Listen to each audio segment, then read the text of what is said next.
Right. I am a Leo. Who a Leo? I'm a Leo. Yeah. See? All right, y'all Leos, calm down. All right, cool. Y'all season's coming up. Relax. It's a couple more weeks. I ain't gonna lie, man. When I season coming, we ain't like we.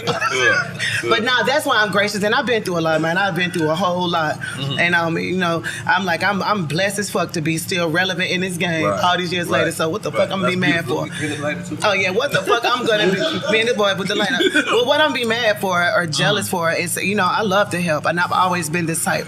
Right. And yes, I've always been this type, and this game is beautiful. The game is wicked. No, it's wicked, and that's why I stay away. And because even I'm if you're a a good person, most of the time the game make you. It's like you ever see somebody be accused of doing something that they didn't do. Oh yeah, by the time they get in jail, they become actually the guy that they accused of being. I was accused of something I didn't do. So on Marriage Boot Camp, actually. On Marriage Boot Camp, let's I get said I was that. accused of something I didn't do. What you did? What they accused you of? Nigga, you saw it. What's going on? You saw that shit. Put me on. Like said I brought drugs into a contraband in the house. If you didn't see it, y'all heard about it. And I don't want to dwell on that shit, but they lied like a motherfucker.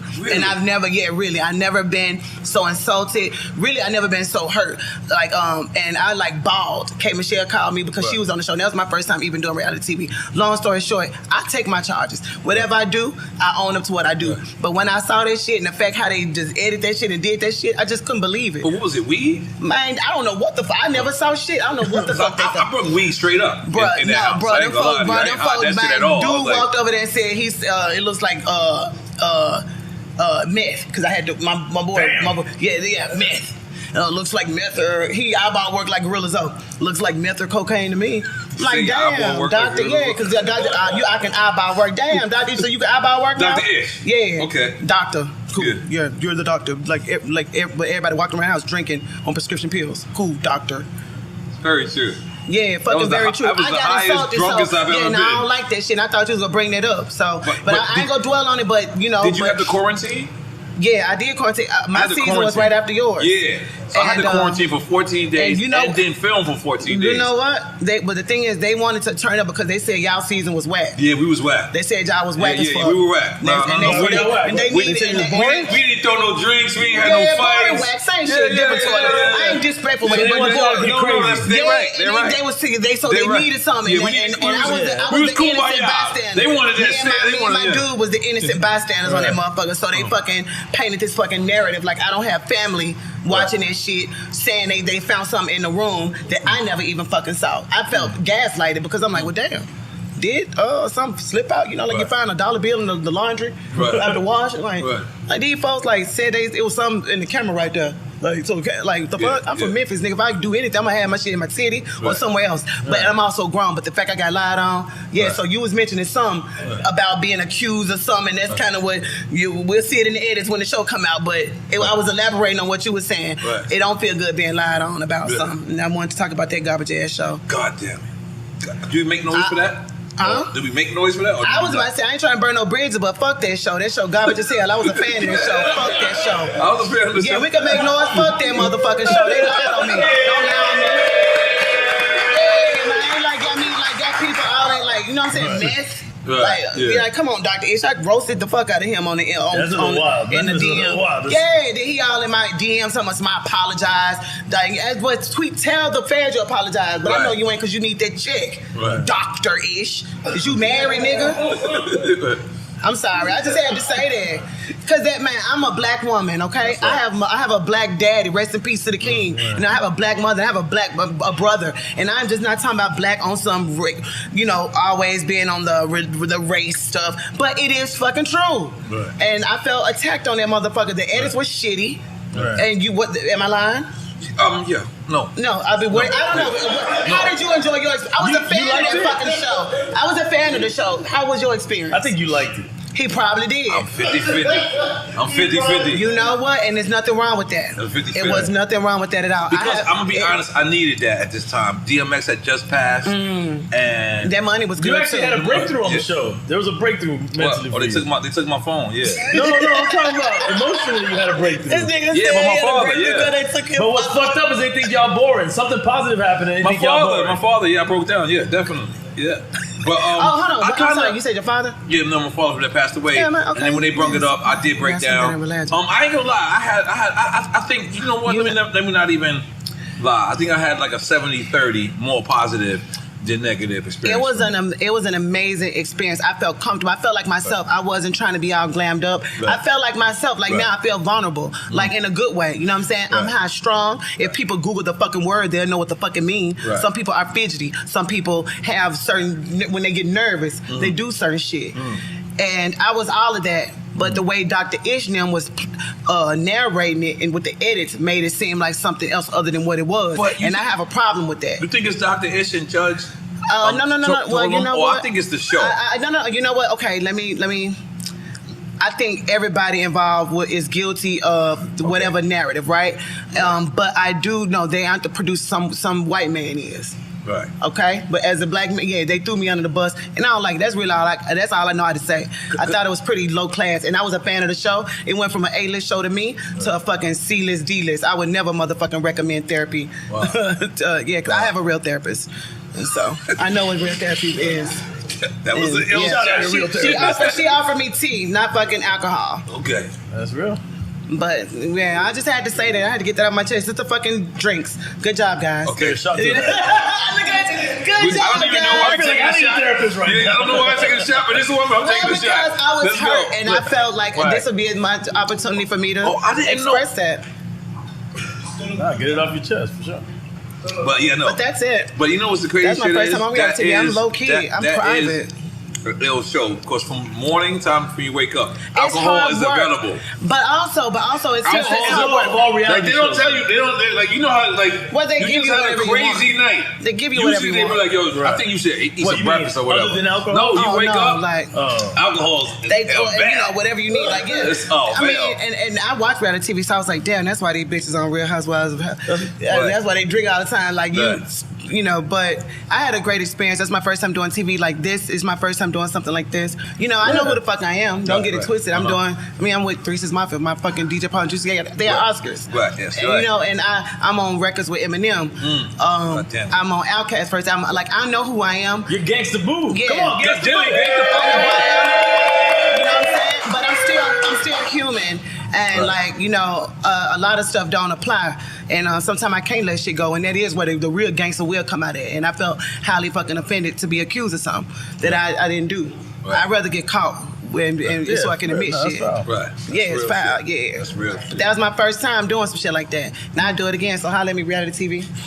Yeah, I got that personality, but just don't lie on me. Set up for love and hip hop. Hell no. Hey, man. I wouldn't say surprise was the word. I was surprised. You know, I went to go support him at one of his concerts he had in Memphis. The only reason I even went because my friends, it was like, yo, Juicy got a show, you know, you want to go? I was like, oh, why not? I ain't doing shit else. I'm in Memphis. I might as well go. And they asked him about me in interviews, obviously. And he spoke, you know, good. He spoke well on the placement I got on Yellow Wolf album with Eminem. So I haven't seen him in like, I don't know, over 10 years. Like literally have not seen him since I left the group. Like I haven't seen Juicy in person since like 2001. So I was like, oh, I like his music. I'll go. Went to the show.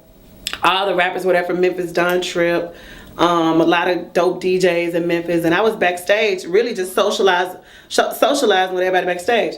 So Juicy got there. I still didn't see him. Next thing I know, they knocking on the door. They was like, "Come here, Gangsta Boo," and the promoter, he was like, Juicy was like, he don't want nobody back. He don't want nothing but his family and friends backstage. And we told him you was back here, and he don't want you backstage. I was like, that surprised me, cause it's like, nigga, fuck you. I'm just here supporting you. I'm not trying to dick ride you or nothing. Like, I know you. Like, you just started getting high.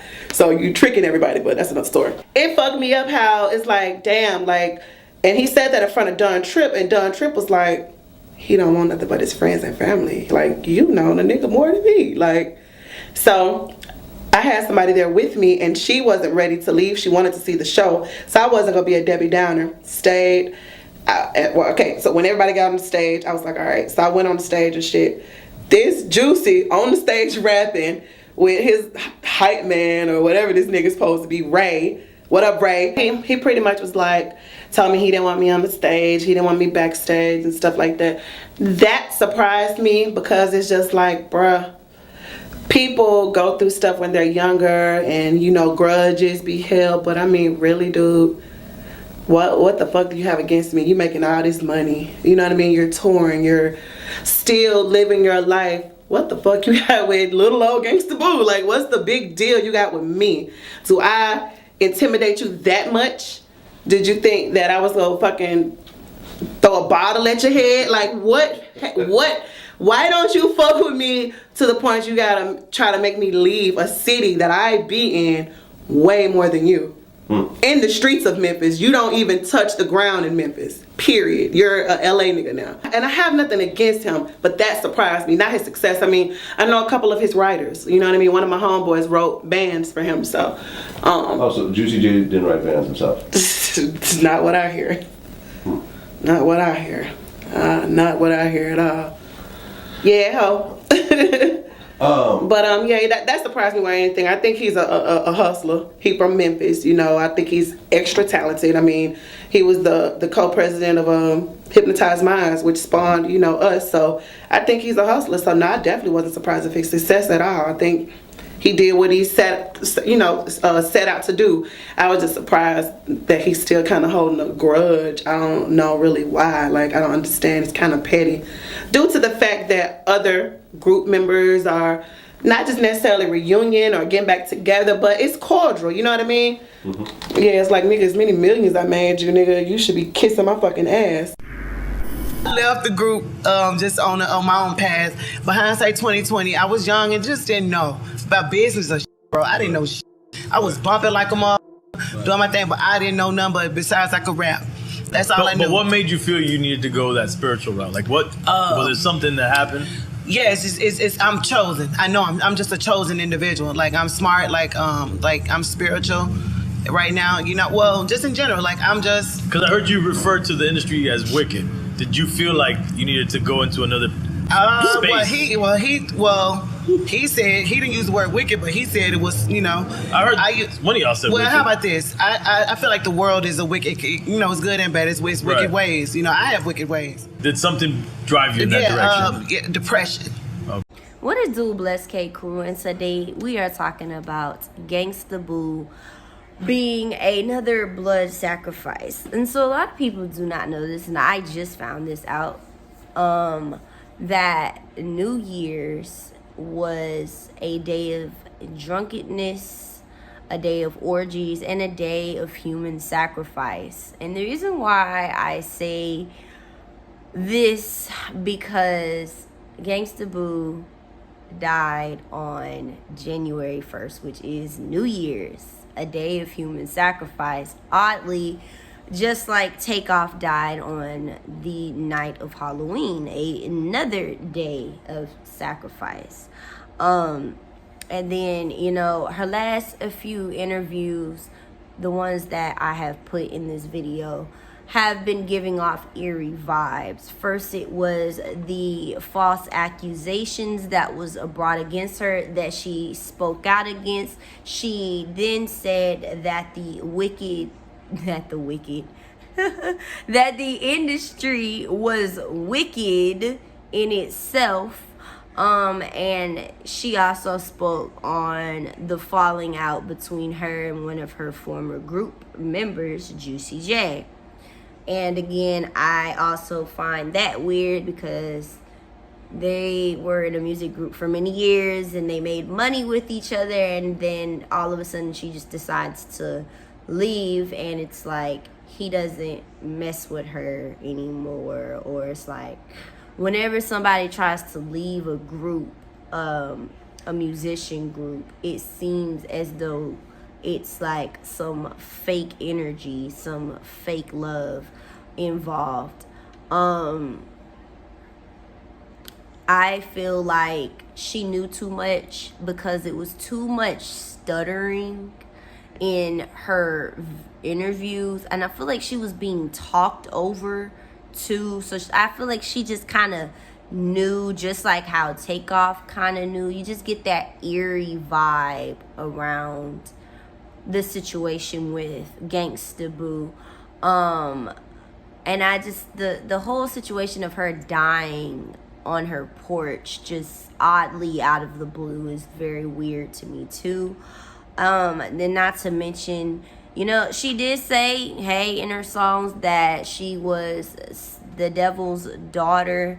She also admitted to doing witchcraft in some interviews. And then on top of that, you know, a lot of her pictures, she would hold up the devil horns. I'm going to show y'all for this purpose. Look, I don't worship the devil.